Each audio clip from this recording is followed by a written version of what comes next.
Hello दोस्तों, तो कैसे हैं आप सभी। आज की कहानी हम शुरू करते हैं। आज फिर सुबह सुबह राजन और प्रिया की लड़ाई हो गई और राजन बिना नाश्ता करे ऑफिस चला गया। 3 साल का बेटा तेज आवाज़ सुन रोने लगा तो प्रिया उसे संभालने लगी। सासू माँ अपने कमरे में बैठी देख रही थी।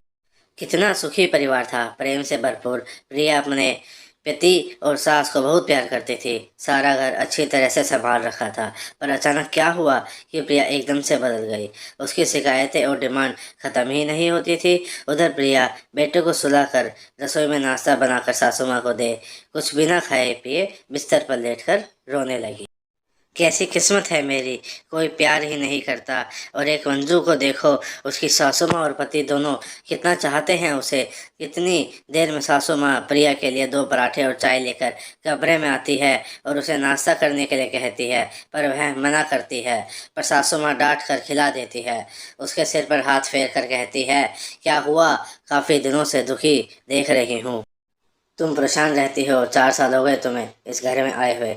इतनी खुश थी तुम, अब क्या हुआ बेटा। तो वह कहती है, आप रंजन से ही पूछ लेना। तो वह अपने कमरे में आ जाती है। ऑफिस में रंजन को उदास देख उसका दोस्त मनोज कहता है, अरे क्या हुआ यार, आज फिर भाभी से झगड़ा हुआ क्या।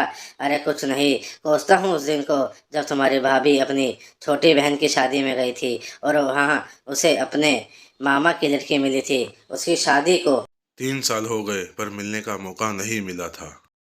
वह काफ़ी सुंदर है तो लड़के वालों ने रिश्ता सामने से आकर मांगा था। मुंबई में रहते हैं, बहुत पैसे वाले हैं। कुछ उसकी बातें सुन कुछ फ़ोन नंबर लिए थे दोनों ने एक दूसरे के, तो अब तो फ़ोन पर बातें करने लगी। फ़ोन पर स्टेटस देखती है तो बस तुम्हें पता है क्या कहती है, तुम्हें तो मैं अच्छी ही नहीं लगती।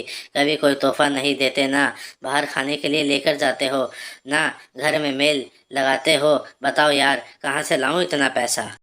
हाँ यार, हम नौकरी पैसे वालों को तो इतना खर्चा निकल जाए वही बहुत है। फिर दोनों अपने अपने काम करने लग जाते हैं। धीरे धीरे 2 महीने निकल जाते हैं। राजन बहुत दुखी हो गया था। अब हर रोज का कलेश उसे बर्दाश्त नहीं होता।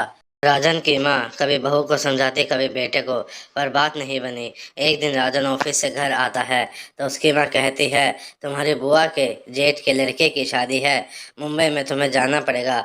मेरी तो इतना सफ़र करने की हिम्मत ही नहीं है, बहू को भी ले जाना मुंबई। का नाम सुनते ही प्रिया अपने कमरे से भागी आई।